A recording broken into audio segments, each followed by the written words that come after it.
Happy New Year. Bon année. Feliz Ano Nuevo. Froyes Noyes Ya.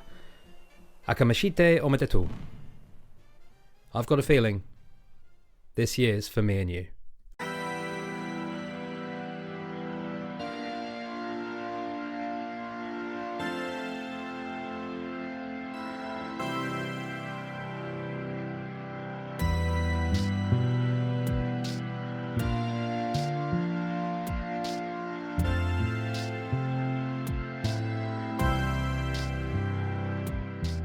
I love New Year's. I love the idea of it being important.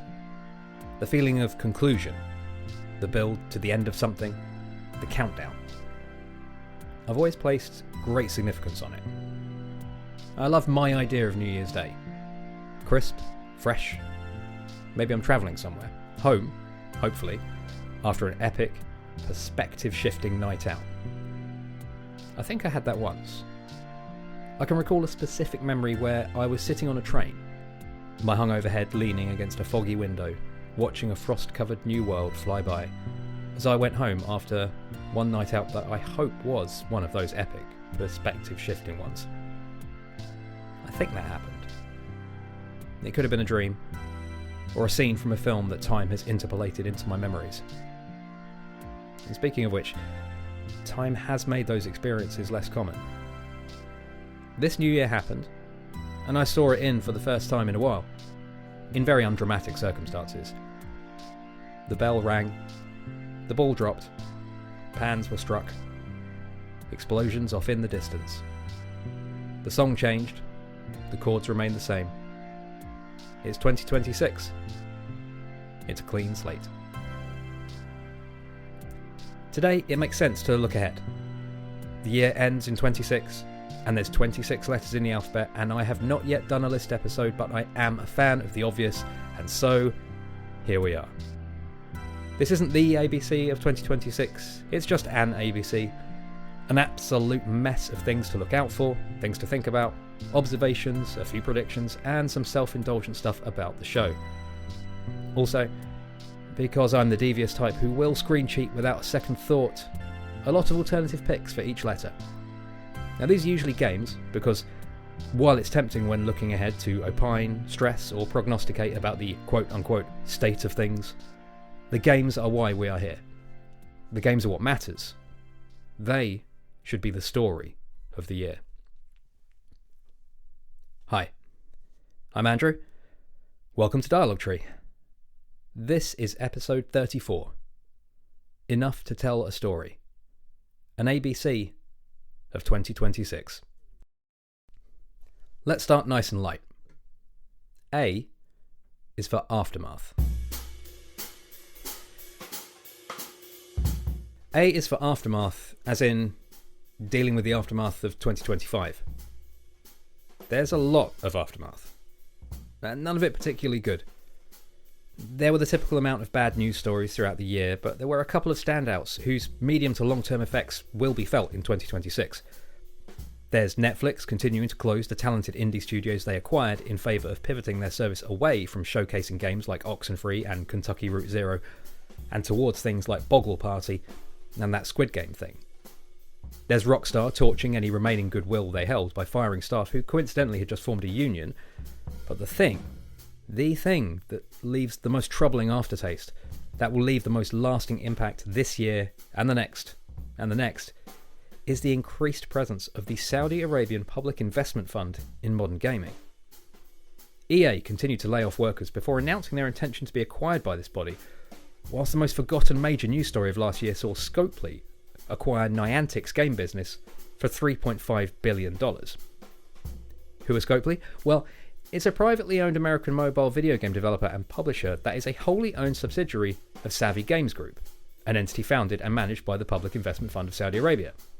Who are Savvy Games Group? Well, they are a Saudi Arabian video game investment, development, publishing and esports company, whose ties to their government and their history of human rights violations are so close that none other than Embracer CEO Lars Wingerfor faced heavy criticism for accepting investment from them. A company more evil than Embracer?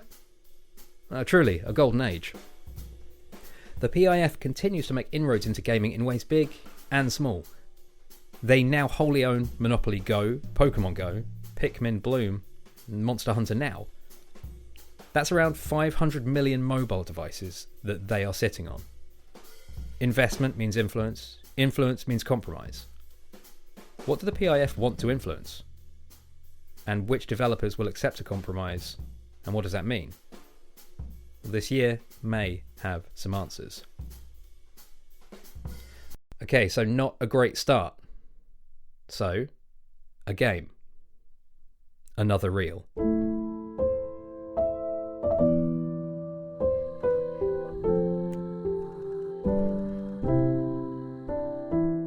You know Lena Raine. One of the great modern VGM composers, responsible for the scores to Celeste, Chicory, Harmony, The Fall of Reverie, and many more, Lena Raine is, to many, including me, already an all-timer. A musician and composer with an otherworldly ability to harness texture and tempo to create worlds of sound so achingly beautiful they often linger longer in the mind than the games they soundtrack.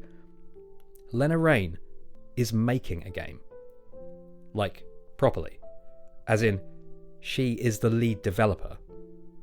It's called Another Reel, and it sounds like this.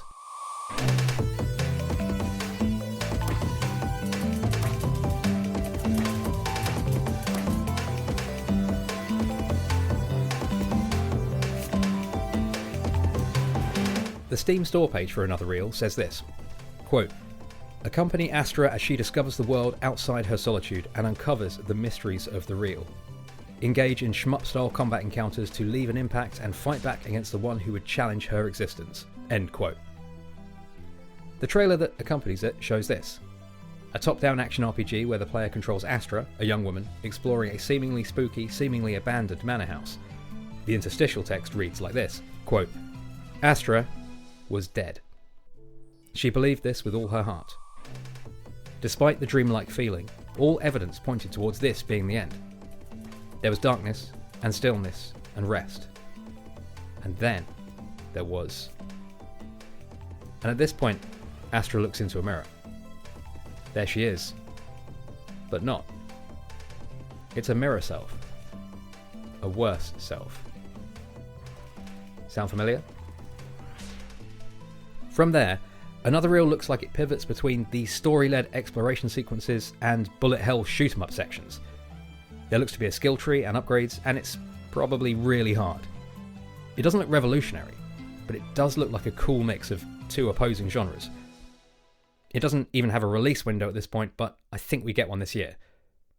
It's funny how we get attached to the struggle. That's Another Reel by Lena Raine. B is for Backlogged. I've started using Backlogged, because as fun as it is keeping a nightmarishly unformatted list on my phone, have I really played a game unless it is recorded in a publicly available online space? Follow along if you like. A link will be in the show notes. B is also for the big catch.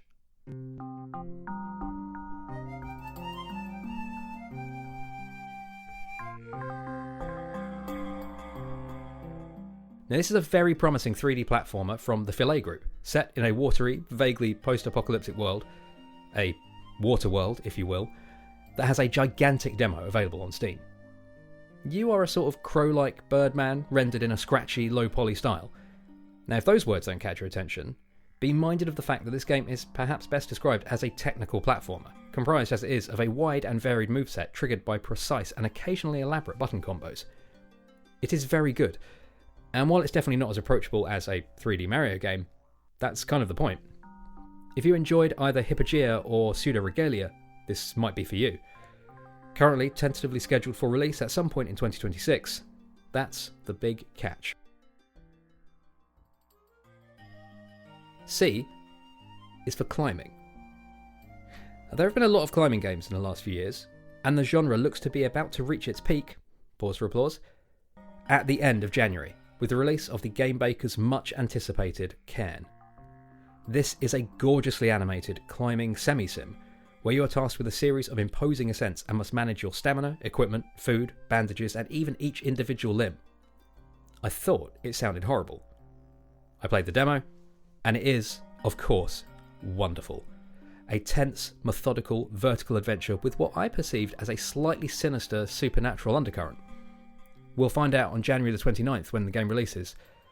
And, if all goes well, there will be an episode of Dialogue Tree set in a climbing centre. So, if you want to hear me fall off a bouldering wall in real time, you are in for a treat. C is also for Cassette Boy.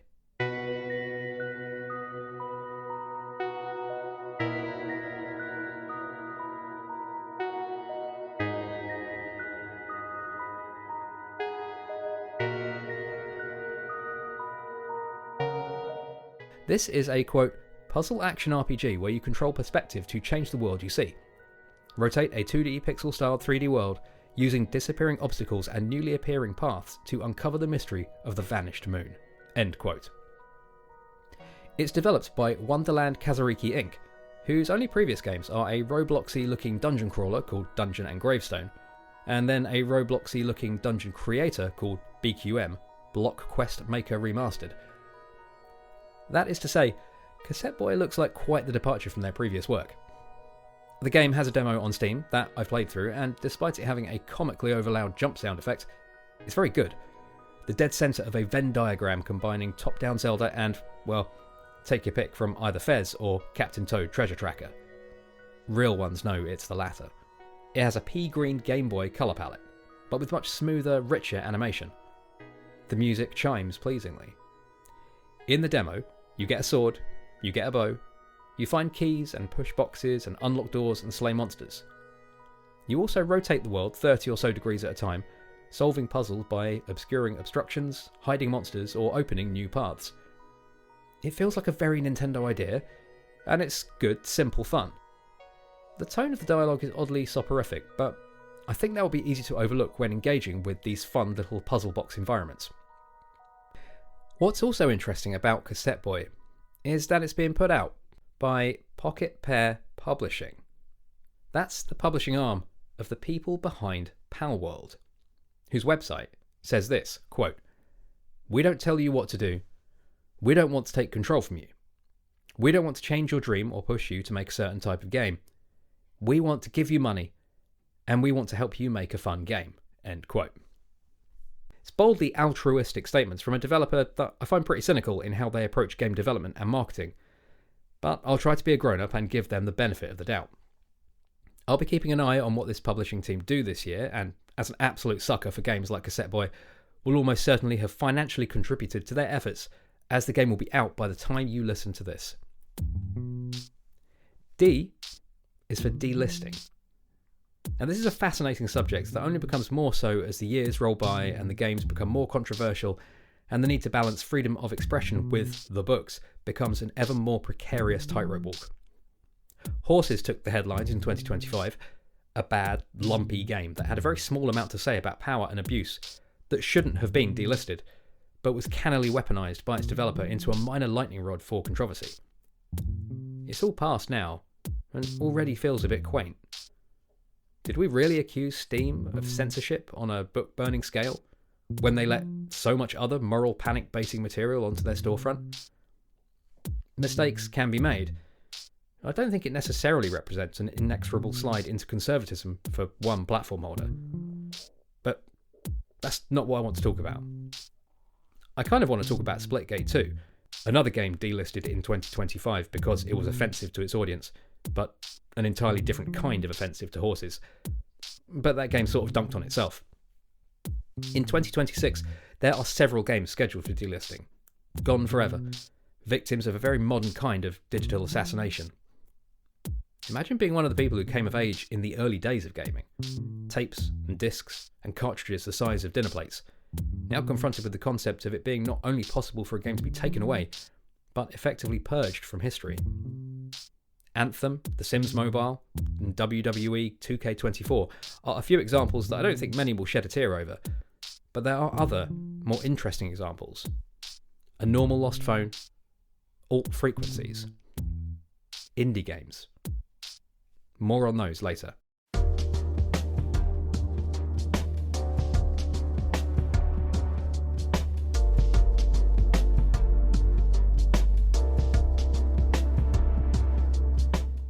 D is also for Dosa Divas.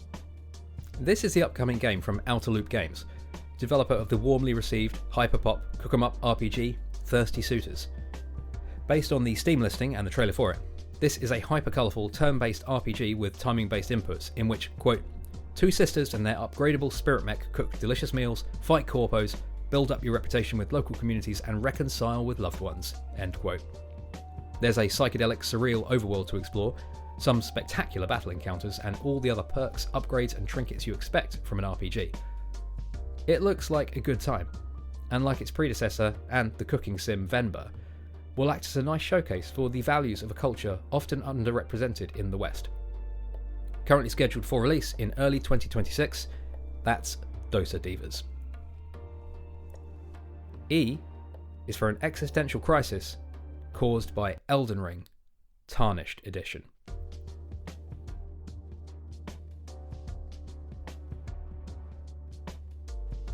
Elden Ring already feels like a battleground for the Switch 2. The negative reaction on its performance at preview events last year has been widely reported, and given how much digital ink is consistently spilled on dinging Nintendo consoles for a perceived lack of power, it feels like the die may have already been cast here. There will be much wailing and gnashing of teeth over the limitations of Nintendo's hybrid console. There will be articles and think pieces about how the poor performance of Elden Ring represents something grand and fundamentally flawed about the Switch 2. Despite the glowing reviews for the fidelity of Star Wars Outlaws, Assassin's Creed Shadows, and the upcoming Final Fantasy VII Remake Intergrade. Personally, I think it'll be fine. I think it'll actually be better than fine. From Software have been doing this long enough, and the fact that there has been no news on a release date for the port should be taken as a positive, rather than an indication of disaster. I'd like to think that we've learned something from the lessons of the development and release of Silksong.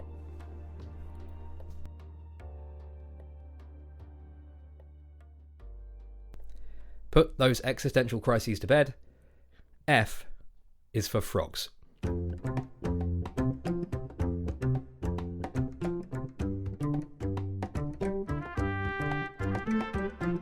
Why frogs? Why have one of nature's more freaky little guys made such inroads into gaming, especially as bastions of a very particular kind of cuteness? Frogger came out in, wait for it, 1981. And these dudes have been a fixture of video games ever since. Search Steam now for Frog, and, well, at least I got 1,088 results. I searched Google for Frog games as well, and, disappointingly but inevitably, discovered this wasn't an original thought. Polygon published an article about the increasing presence of Frog games in December last year, with some stats that revealed a 200% increase in amphibian-based interactive entertainment between 2020 and now. A couple of highlights from what they picked out that are coming up in 2026 are Frog Squad, a co-op extraction puzzle platformer, and Stretchmancer, a comedic first-person puzzle adventure. For my part, a few personal favourite Froggo games are Frog Detective, Kero Blaster, and Spin Frog, all aboard the Frogcopter. But in terms of this year, a new contender for the best Frog game springs onto consoles everywhere. Big Hops is a wonderful, expressive 3D platformer from Luckshot Games that I heaped praise on in a Steam Next Fest recap last year. In it, you play as a hypermobile frog called Hop, who can jump, roll, dash, lasso, climb, wall run and all other manner of verbs to traverse the game world in service of finding your way home after being kidnapped by a mischievous spirit called Dis.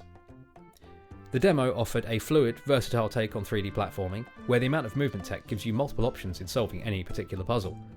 It's slick, sweet, but with a surreal sting in the tail.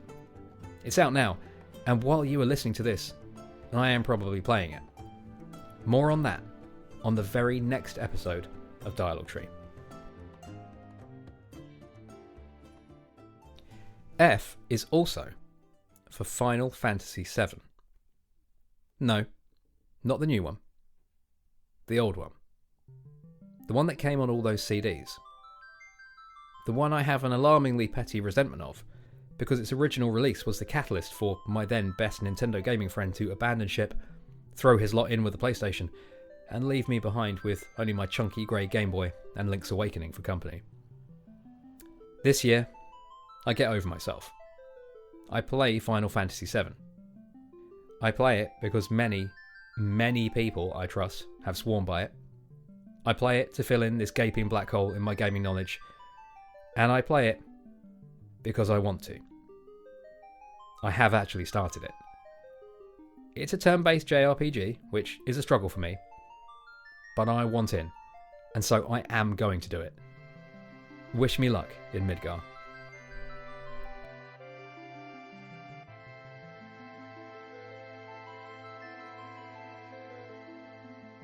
G can only stand for one thing. Grandiose statements from middle-aged and comprehensively embarrassing CEOs. 2025 was a banner year for this, with perennial high performer Randy Pitchford staying ahead of the pack despite competition from a strong Xbox duo of Phil Spencer and Sarah Bond, and newcomer to the scene, Larian CEO Sven Vinke.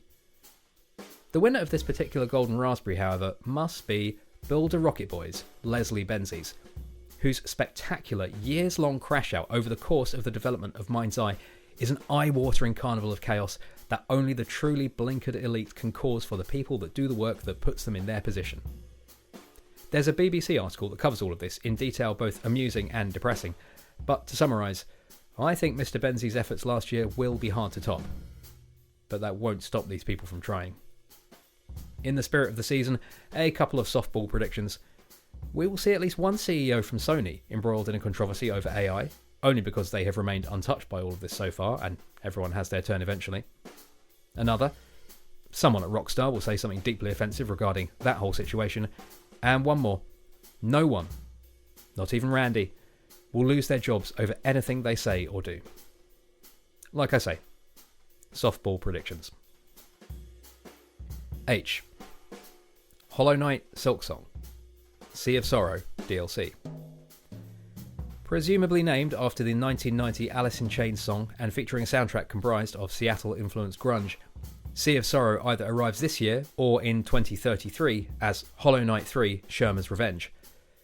It will either be a skull-crushingly difficult addendum to Silksong akin to the Grim Troop DLC for its predecessor, or Team Cherry's new clown car meme, silently delayed for 7 to 8 years before releasing into a different world and re-stretching the boundaries of the Metroidvania genre once more. Now, I would take the latter, as I might have finished Act 3 of Silksong by then. The game will continue to inspire more excellent writing about how good it is than excellent writing about how bad it is. Keza MacDonald for The Guardian recently published a really great piece about it, and I hope to contribute to that this year. I is for independent games media. Now this year, I have resolved to dial in, put my money where my mouth is, and meet games media on the terms that it should be met if we actually want to create, support, and sustain something better in this space. Now, I am not telling you how to spend your money, or that you should or even need to. Just, for my part, I value the work of Aftermath and This Week in Video Games to the extent that in 2026, I'm going to support them. I want to support more, but time and money are finite resources. I just want a port of call in the choppy waters of media about media. I don't want to idly browse or scroll or passively absorb news and stories through abbreviated social media posts or pop-up ad-supported eyeball bombs masquerading as websites. I want to go somewhere to read stuff, and I want that stuff to be written by people that demonstrably care about what they are doing and the stories they are telling, and are not beholden to the whims or needs of a governing body that do not share those interests. I am naive and tragically optimistic, and ultimately I probably just want more than anything to feel the buzz from these go-to sources that I felt from the magazines that I read as a kid. But that is the power, what little we hold as consumers. Choice. Bluntly, specifically, I am choosing to take the money that I spent on Spotify, and I am spending it on something that I think is more worthwhile and wholly less damaging to the industry it operates in. Now, before my boots get so big that I fall off my soapbox, here are some independent outlets that offer paid subscriptions that you may want to check out.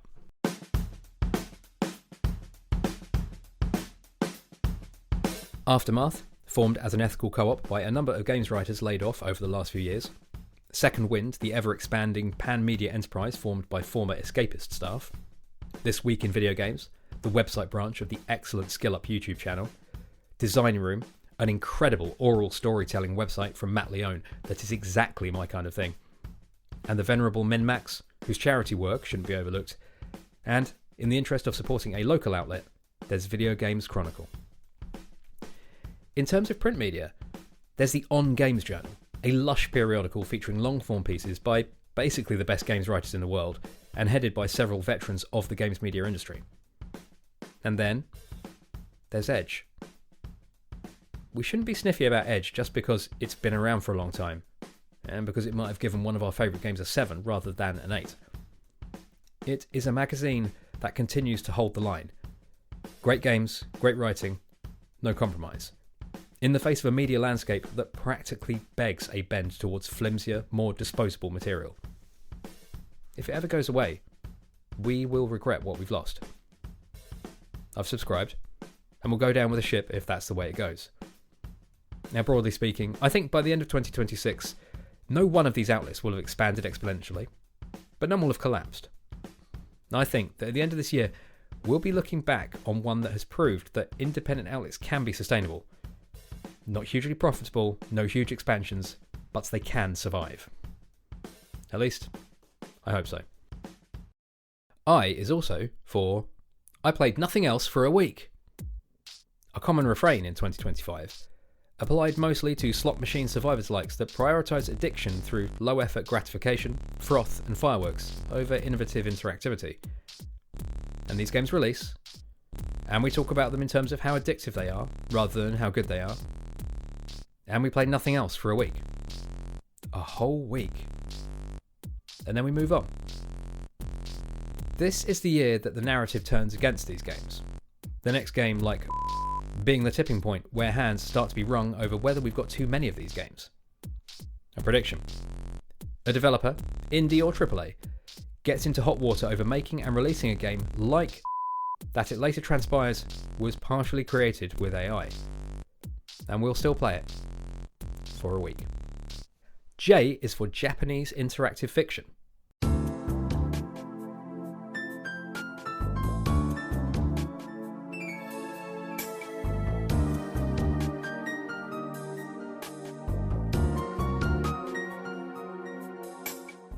A long-held interest finally crystallising into a tangible hobby. Famicom Detective Club was the spark. Paranormasight, The Seven Mysteries of Honsho, the ignition, and the Nintendo Switch eShop, the fire that burns the rest of my disposable income. This is the year that I go all in on detective games, crime fiction and visual novels either set in or heavily influenced by Japan and Japanese culture, games old and games new. Raincode, Ghost Trick, Hotel Dusk, No Case Should Remain Unsolved, and Detective Instinct Farewell My Beloved. Out of my comfort zone of jumping, dashing and hitting and into, gasp, reading, 2026 is the year I fully culturally appropriate this unfortunate blind spot in my gaming knowledge and live vicariously in a country I crave to visit again in any form I can, even if that form is frightening, horrific, or just plain weird. That's J for Japanese interactive fiction, but also J for Jesus, that's too many adaptations. What follows is a list of the intellectual properties from the world of video games being adapted for either TV or film and currently scheduled for release in 2026. Return to Silent Hill film. The Super Mario Galaxy movie film. Needy Streamer Overload TV series. Mortal Kombat 2 film. Resident Evil reboot film. Street Fighter film. The Angry Birds Movie 3 film. Backyard Sports Sticky Situation animated special. Deca Police anime. Okay, that sounds pretty cool. The Mortuary Assistant film. Sekiro No Defeat anime. And Suikoden the anime. Okay, again, those last two sound pretty cool. Well, that's a lot. That seems like too much, and yet it can't be. In a different age, the failure of the Halo TV series should have tanked this whole enterprise, and yet it didn't. There is clearly a market for this. The games industry is, by revenue, the biggest entertainment industry in the world, making around $184 billion annually. TV is several magnitudes smaller, but not TV advertising, which, according to a few sources I found online, pulls in around $160 billion a year. The math is easy. If I were predicting anything here, the temptation is to foretell the bottom falling out of this oversaturated market, but that just doesn't seem to be an issue. Oversaturation somehow seems to suit TV and film. Streaming is still prevalent enough to support one big adaptation after another, and so these adaptations won't stop. and we'll be sitting here in 2027 looking at a similarly stacked schedule. But in the interest of saying something vaguely interesting, or at least tangible, the Mortal Kombat film will be a disaster, Street Fighter will be a hit, and those 3 animes will be critical successes, with at least one being cancelled before its first season has finished airing. Which brings us not so neatly to K. K is for King of Meat.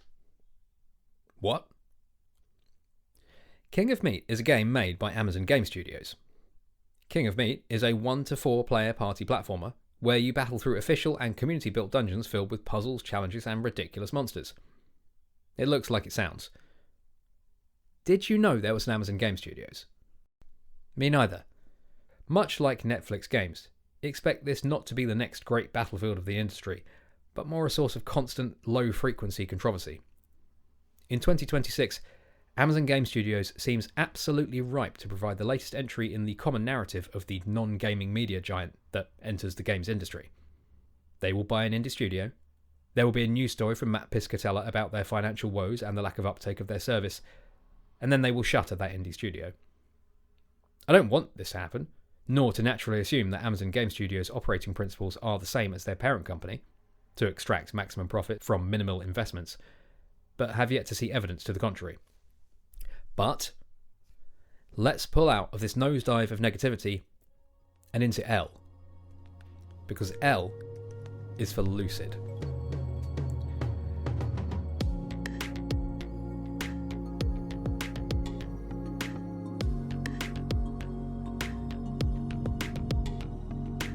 Lucid is a long-gestating and absolutely sick-looking action platformer described by developer Matt Black Studio as the world's first crystal punk Celesteoidvania.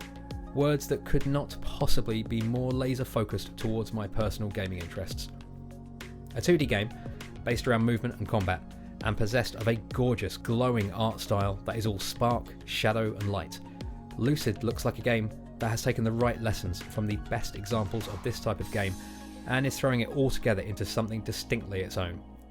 Celeste, Ori, Hyperlight Drifter, Hollow Knight, it's all here, and it all looks great.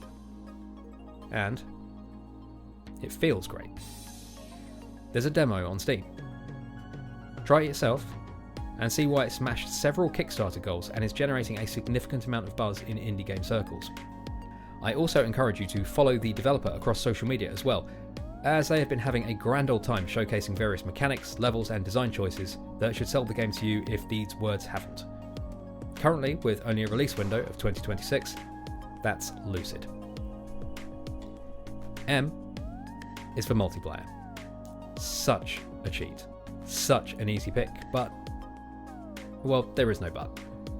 I'm going to play more multiplayer games. I've been chipping away at It Takes Two with a kid, which has been a slow but fun process, and co-op platformers are just really, really good. Last year also saw the release of the kind of cheap-looking but well-received co-op action shooter match 3 puzzle game Popcom. I'll be playing that, Split Fiction, and the upcoming Switch 2 exclusive Orbitals, a very cool-looking 2-player co-op puzzle adventure where, quote, only brains, heart and unyielding resolve will open the path forward, end quote.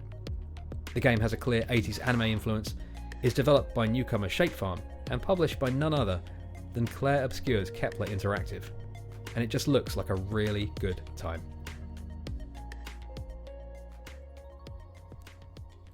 M is also for Motion Wreck.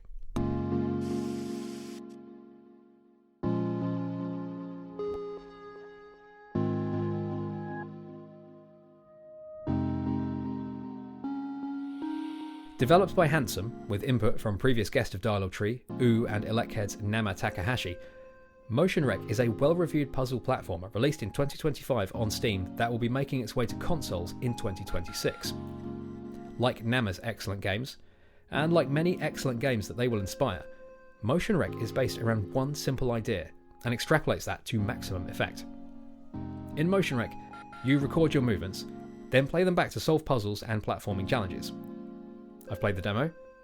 It is very good, in all the ways that these games are. It's satisfying to play, it's packed full of lightbulb moments, discovery effected wordlessly through subtle environmental clues and the feeling that you are guiding your experience, even though you're being shepherded seamlessly and invisibly by master game designers. Motion Rec popped up on a few end-of-year lists at the tail end of 2025, but I fully expect it to be jamming up every honourable mention slot at the end of 2026. No release date yet, but it will definitely feature on the show later in the year. That is Motion Rec.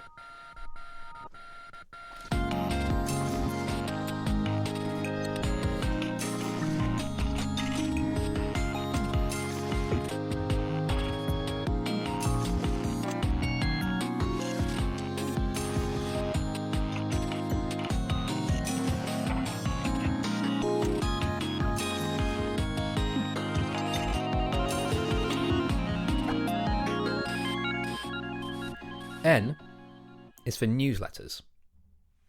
Not everyone has a spare cash to financially support independent games media. So, let's look at the dizzying and overwhelming list of newsletters available out there that provide excellent independent games coverage for free, that I'll be at least attempting to read in 2026, and that you can read and enjoy for almost no effort. Some of these do have paid tiers, but you can subscribe for free to all to get at least one post a week or month for no outlay. On the professional side, there's Nathan Brown's Phenomenal Hit Points, Stephen Totillo's Game File, Patrick Klepek's Crossplay, and George Osborne's Video Game Industry Memo. All excellent reads with excellent information from inside the games industry. But, to highlight a few others, people from outside of the inside, people who might appreciate each sub a tiny bit more and who you might actually be able to talk to, there's these independent writers. Game and Word, highlighting gaming's connections to humanity and the world. Good Game Lobby, a good-natured newsletter and community that provides a wealth of roundup and review coverage of indie games, as well as play-along events via their Discord. More on that later. The Video Game Storyteller, a publication about the stories in games and the ones we create while playing them. Professor Rock's Learning Arcade. Professor Rock is a teacher who writes about the intersection of gaming and education. And last, but obviously not least, friend of the show Margot Plays, who reviews games and posts thoughtful short essays about her life in gaming. The point here is that there is so much good reading out there. There is something targeted at your precise interests. There is something out there that will show you something new. Something new. O is for Oblivion. Not the game. I don't really know what that is. O is for the Oblivion that is AI. Now, almost every news story I've read about AI closes with something along the lines of, "Is AI coming for your job?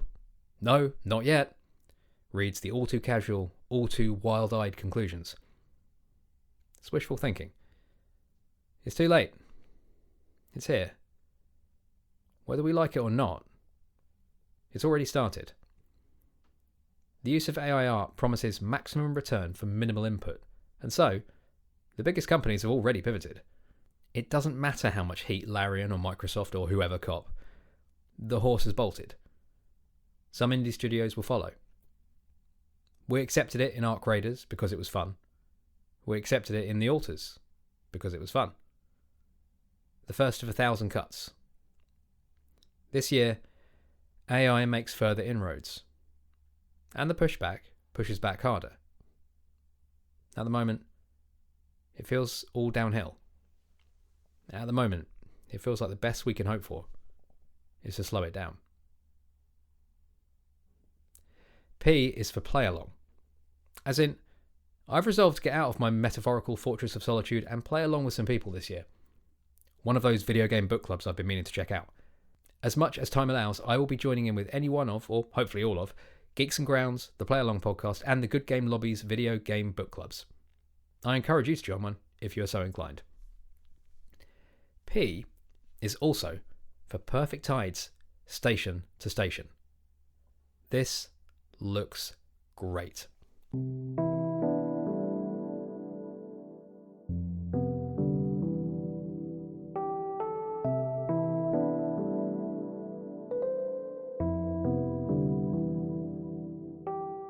Perfect Tides Station to Station is the sequel to 2022's Perfect Tides, developed by 3Bs, the development alias for cartoonist and animator Meredith Gran, the author of the popular webcomic Octopus Pie. That game was a point-and-click adventure about the agony and anticipation of being a teen, and the praise for it was effusive. Kotaku called it one of the year's best games, and the AV Club called it a harrowing, funny, beautiful, horrifying, and ultimately reassuring work of art. Station to Station is the follow-up, and is, quote, about the momentum and whiplash of young adulthood.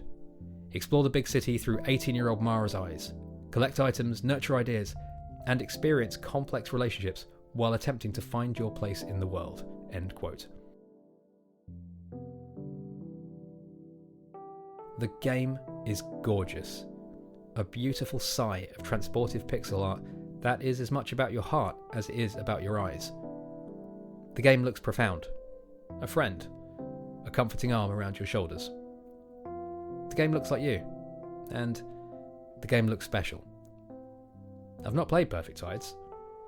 I wish I hadn't missed it. But I will be playing Station to Station. It releases on January 22nd. Q is for Queens. Accidental Queens.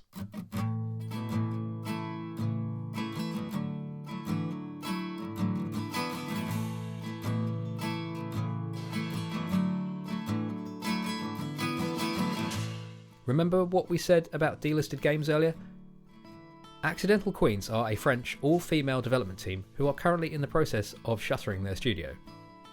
As part of this, they announced on the 8th of December 2025 that their games A Normal Lost Phone, Another Lost Phone, Laura's Story, and Alt Frequencies will be removed from Steam on the 29th of January. I've played these. A Normal Lost Phone is an adventure game set entirely within the UI of a phone that your unnamed unseen player character finds. You browse the phone and solve little puzzles within it to piece together the surprisingly emotive gender identity based story of the owner of the device. It's a bit janky in its interface, a bit teenage in its dialogue, but it's interesting, heartfelt, and memorable. Another Lost Phone is more of the same, while Alt Frequencies is a really odd thing. A game where you record radio stations to uncover a deeper plot. Again, it's janky, it's not exactly polished, and in the case of this game it has a pretty unintuitive UI that makes actually recording the radio more effort than it should be, but it's still interesting and potentially inspiring. And it's certainly somewhat troubling that all of these will be gone from Steam, for good. It's not a great way to start the year. Now I can't really discern what this means for their presence on other storefronts. I picked up their games in a collection on the Switch eShop. If they sound interesting to you, you have a couple more weeks to check them out. That's the French development studio Accidental Queens. And hopefully, this is not goodbye, just au revoir.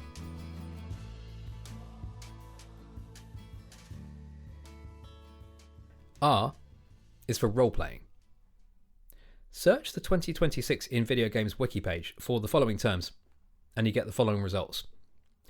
Rhythm 14, Sports 22, First Person 27, Puzzle 28, Visual Novel 30, Platformer 31, stick with me here, Survival 42, Rogue 45, Horror 46, Simulation 57, and Role-Playing 130. I'm not saying RPGs are back.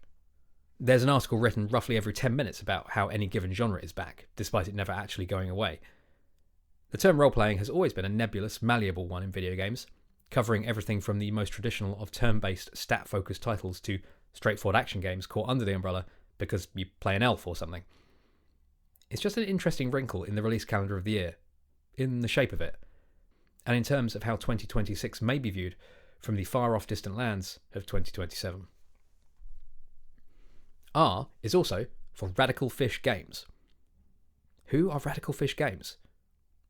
Well, they're the developer behind 2018 indie action RPG classic Crosscode and its upcoming sequel, and the reason why they are here in this list, Alabaster Dawn.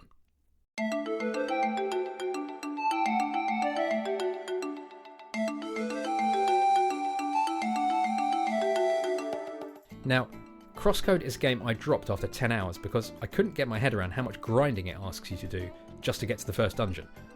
But everyone else swears it's one of the best games they've ever played, and despite my misgivings, I can see why.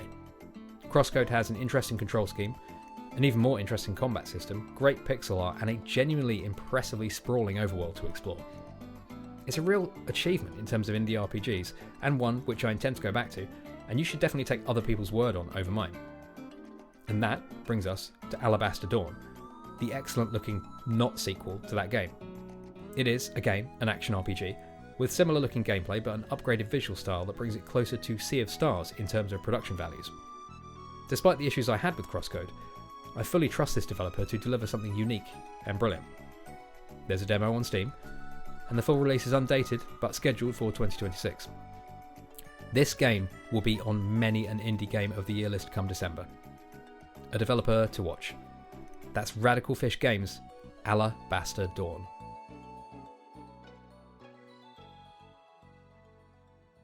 S is for self-indulgent scheduling talk. In 2026, there will be less dialogue tree. Now, I aspire to the quality and consistency of the excellent weekly shows I listen to.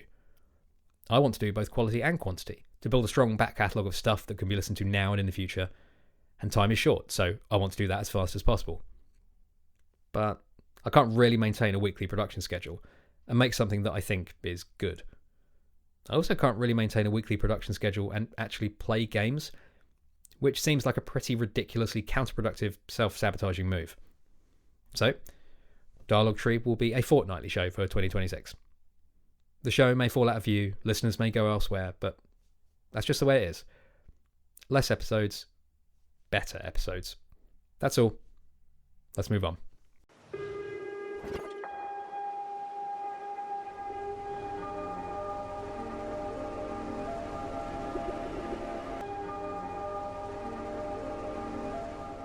S is also for Springs Eternal. Springs Eternal is an as-yet undated, upcoming, lo-fi first-person story exploration game. The Steam description reads like this. Quote, "The steaming springs of Stillwater shroud the pine-covered mountain peaks in mist. Flashlight sweeping forest paths. Lighted windows of the Grand Lodge beckoning. Subterranean caverns. Moonlit forest clearing. Eyes glinting in the underbrush. Other lost souls, seeking something, just like you. And every step of the way, memories of her."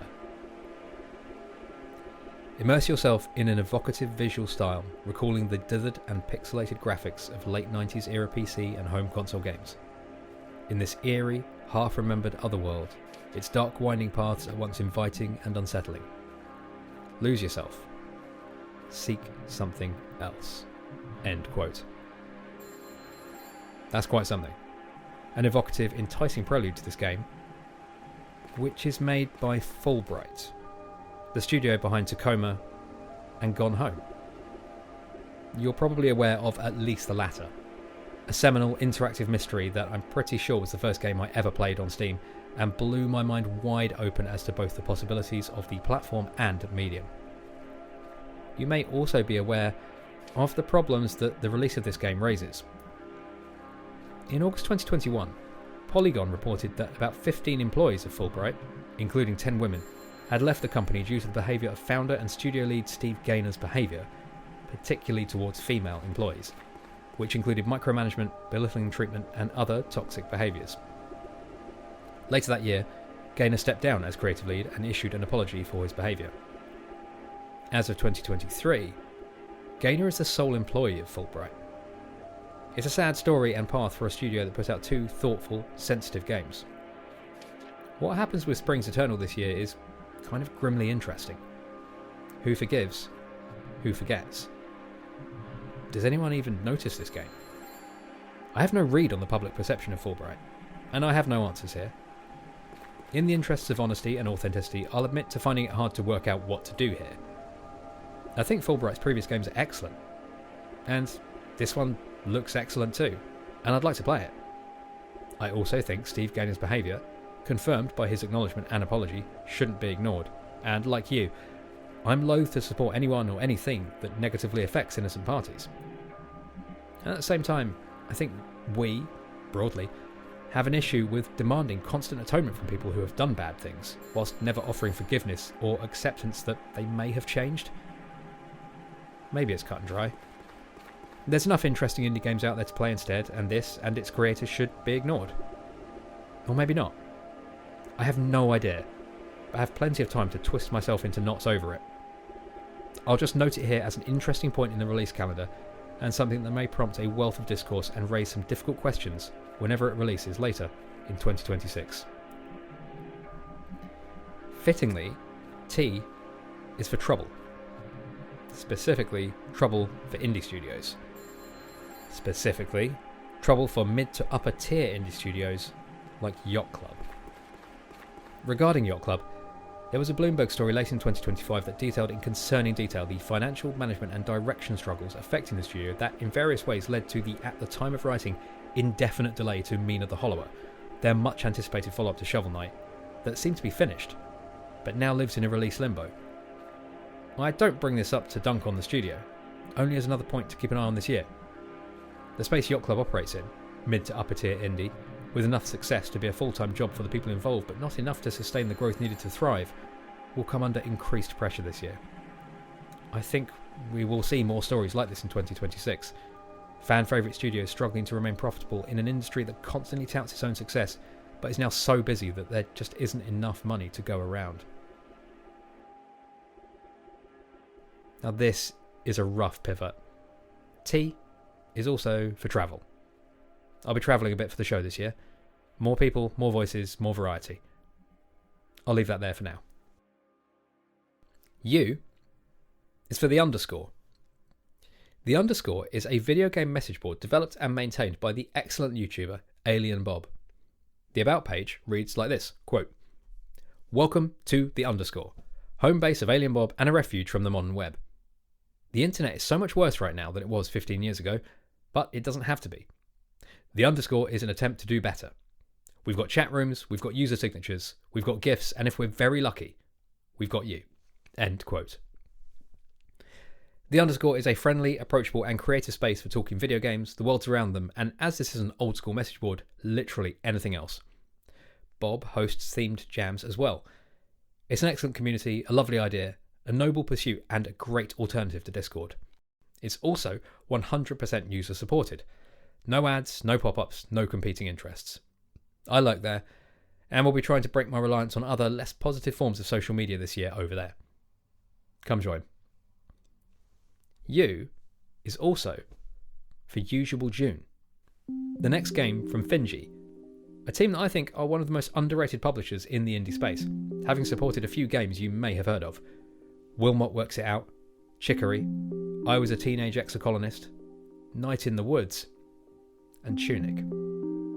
So, if a game has their backing, I think we should be interested. However, Usual June is unusual.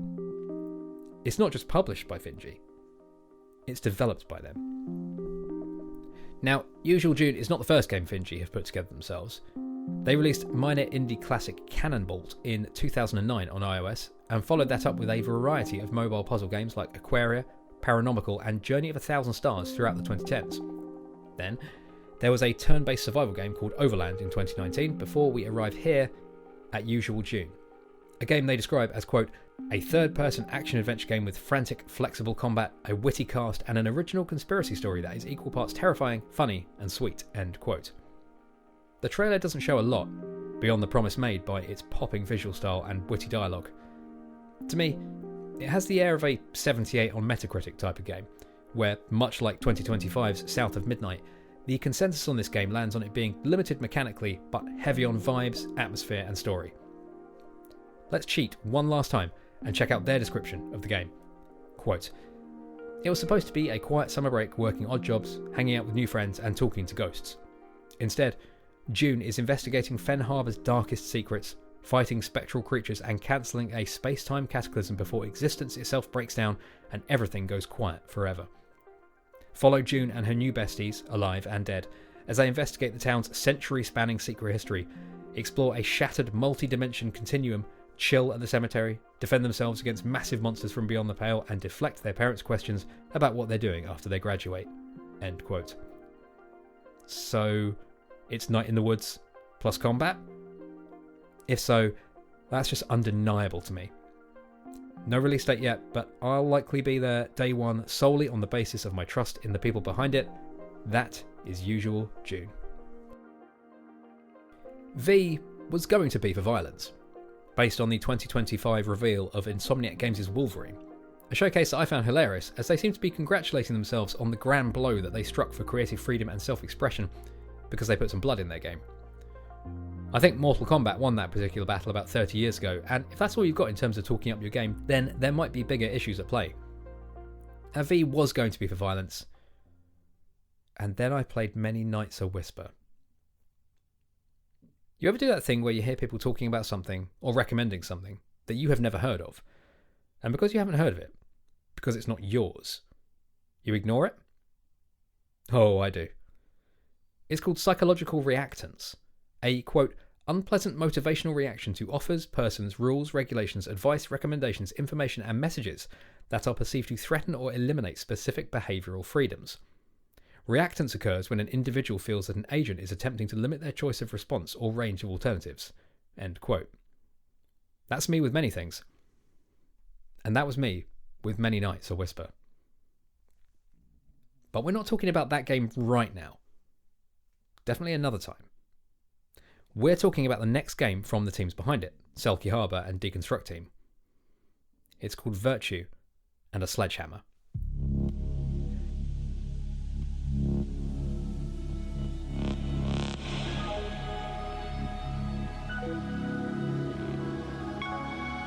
Revealed in the Day of the Devs showcase in December 2025 and described as a game about family, traditions, and being a misfit where you smash your hometown to pieces, Virtue and a Sledgehammer is possessed of a kick-ass title, a visual style that mixes low poly with high fidelity, a touching interactive story with a touch of the surreal, and a kind of kinetic, destructive action that resembles a punk rock Donkey Kong bonanza. It looks like a really good time, and based on the track record of the teams behind it, I think it will be. Let's close with their words. Quote, "I wish you could experience a life without pain. Flesh is the source of aches and tainted humours. It's only now, devoid of bones, devoid of hunger, that I can tell you, I have never been happier." End quote. That's Virtue and a Sledgehammer. V is also for Valve, because it has to be. I remember buying the original Steam machine, back when I thought I could be a PC gamer. It was not good.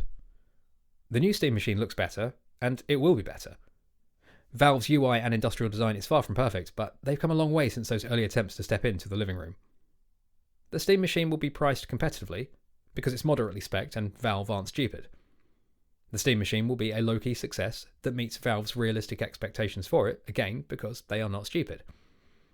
The Steam machine is not a this killer or a that killer. It is, like the Steam Deck, another good enough device with enough power to appeal to the hardcores, enough flexibility to appeal to the tech heads, and accessible enough to reach out to an audience who just want a cool thing to play cool games on. Again, like the Steam Deck, it won't be a smash, but it's not meant to be.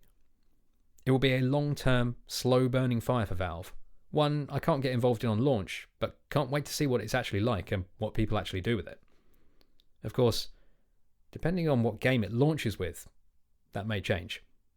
Again, no release date, but Valve and their new toys are going to be one of the stories of the year. W is for Well Dweller.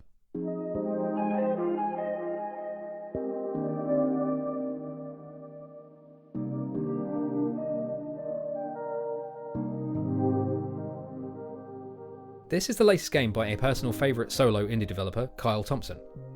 Now, we'll be going in depth on this individual and their games in a future episode, but as an overview, Kyle has released 3 games to date: Sheepo, Islets, and Crypt Custodian. I've played them all. I've enjoyed them all. What's interesting about Kyle Thompson's games is the way his personal style impacts on each one. There is a shared visual style, music, and general tone, with each iterating slightly on the last. There is a shared genre, the Metroidvania, but each game mixes this with a different base. Sheepo is a platformer, Islets is an action game, and Crypt Custodian is an action RPG meets dungeon crawler. But all of these take these templates and add large maps, backtracking, ability gating, and a ton of secrets to make for experiences very distinct to this developer. And that looks to continue with Well Dweller, a dark fairy tale Metroidvania where you play a bird called Glimmer armed with only a matchstick to explore a weird world and slay weirder monsters. It has that same, but slightly different, garish, bug-eyed art style, combat, exploration, all the stuff that Carl Thompson does well. If you're interested, I think maybe Crypt Custodian is the best homework you can do, as it combines accessible combat with a top-down Zelda style that most can understand. No release date, for either the game or my episode on it and Kyle's others, but that, for now, is Well Dweller. X is for...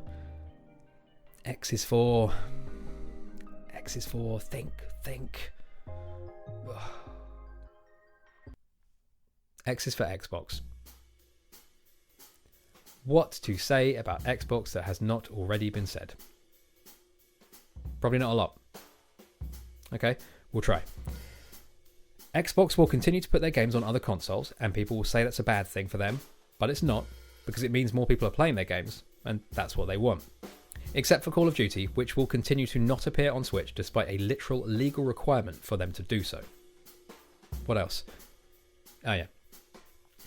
Xbox will continue to normalise low engagement gaming, turning it into an art form. The refrain, "I checked it out on Game Pass for 10 minutes, competing with Pharrell's Happy for most overplayed chorus of the last 10 years. They continue to effectively turn gaming into something ephemeral, a thing you browse as casually as TV listings and care about just as much. They will continue to make decisions hostile and destructive to both players and developers that cause public outcry so widespread that the resulting apology is swiftly broadcast and oh so sincerely delivered, and they promise that they are listening, and they promise that they will do better, and then they will do it all over again. Consider the diskless Xbox One, DRM, removing sexuality choices from gamer tags, mismanaging studios, closing studios, Redfall, Hi-Fi Rush, and the consistently crazy pricing. They will continue to talk to players like they are shareholders. They will continue to pretend that they value the actual shareholders less than those players.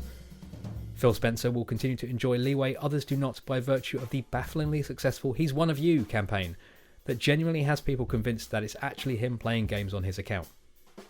He's a CEO. He's not playing games. He's in a meeting. And when he does eventually step down, it will be with a golden handshake and hearty celebration of his achievements in putting people out of work in service of saving money for a parent company currently valued at $3.5 trillion. Xbox doesn't close or abandon consoles or anything so dramatic this year. They will continue this period of managed decline in the console space, release a handheld, and somehow continue to survive off the lopsided success of Game Pass. Happy 25th, Xbox. Hope it's a good one. Y is for YouTube. Complimentary. You may already do so, but in 2026, I encourage you to look beyond the clickbait thumbnails and every other bad thing that YouTube brings out of us, and instead at the astonishing depth of quality video essayists on the platform. What does this actually have to do with the new year? Well, you probably know some of these, but maybe not all. Make it a resolution to filter out the noise and treat your eyes, ears, and brain to the good side of the bad side of the internet. Preamble done. Let's go. People make games. High-quality documentaries about issues around the industry. If you want to know the specifics behind the Rockstar layoffs or why you should never so much as look at Roblox, this is the channel for you. No Clip. High-quality documentaries about the games and the people who make them. No Caps. Vibes-based videos full of character and charm about the games that you have never heard of but will absolutely be convinced to play. Diana's Room, a newish but brilliantly edited channel whose latest video is a deep dive on the sound design of Wario Land 4, a game that deserves brilliantly edited deep dives on its sound design. Try, accessible and insightful looks at video game UI design from a UI designer.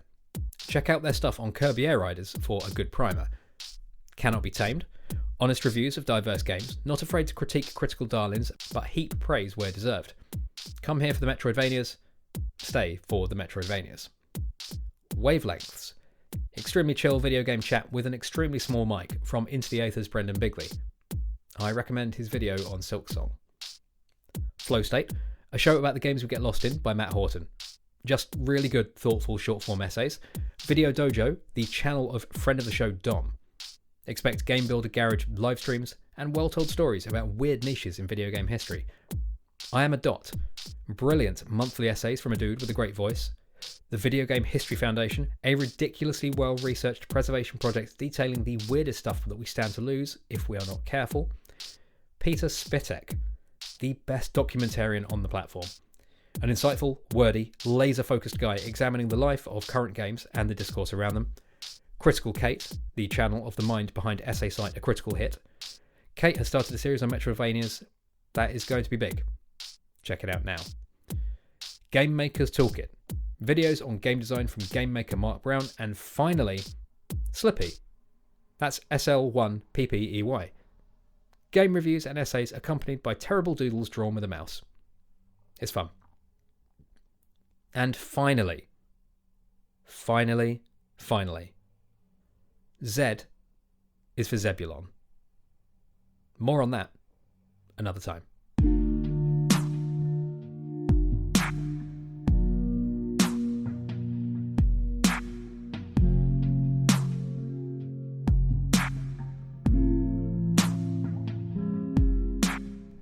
Thanks for listening.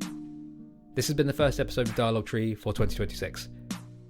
I've got a lot of ideas for episodes this year. I hope they come off, and I hope you can stick around to hear them.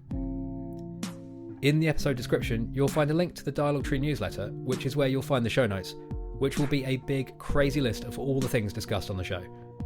The artwork for Dialogue Tree was designed by Pixel Benny, and you can find the show online at dialoguetree.cc. Talk to you next time.